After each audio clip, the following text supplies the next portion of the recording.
कुंदापुर के पास उम्रा की घाटी में शिवानी रहती थी। शिवानी 8-9 साल की थी।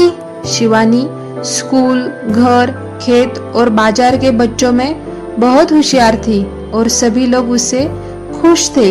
शिवानी की माँ और पिता खेत की सब्जियां बेचने कुंदापुर के साप्ताहिक बाजार जाते थे।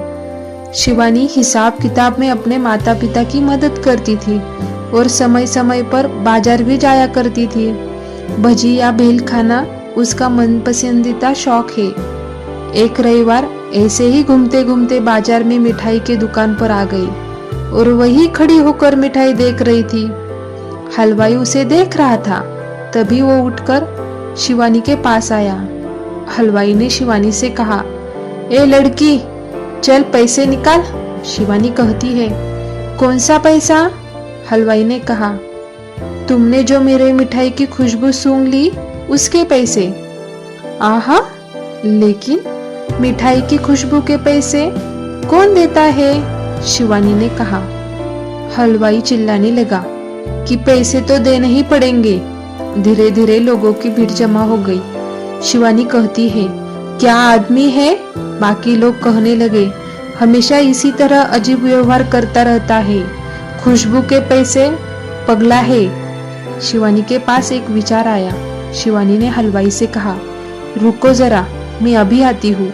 शिवानी अपनी माँ के पास चली गई। शिवानी ने अपने माँ से कहा, माँ, मुझे सब्जी बेच के आए हुए पैसे की थैली देना।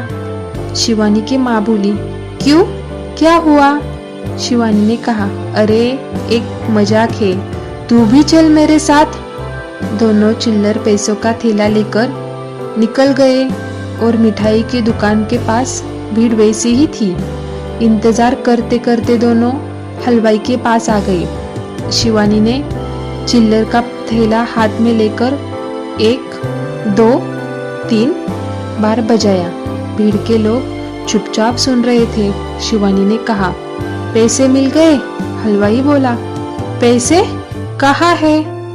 शिवानी ने कहा, अरे तुमसे क्या लिया? मिठाई की खुशबू, तो उसकी कीमत क्या होगी? पैसे की आवाज, सही है या नहीं? भीड़ में से लोगों ने कहा, सही है। अब मिठाई वाले का चेहरा देखने लायक था। लेकिन शिवानी पैसों का बैग लेकर अपनी माँ के साथ चली गई।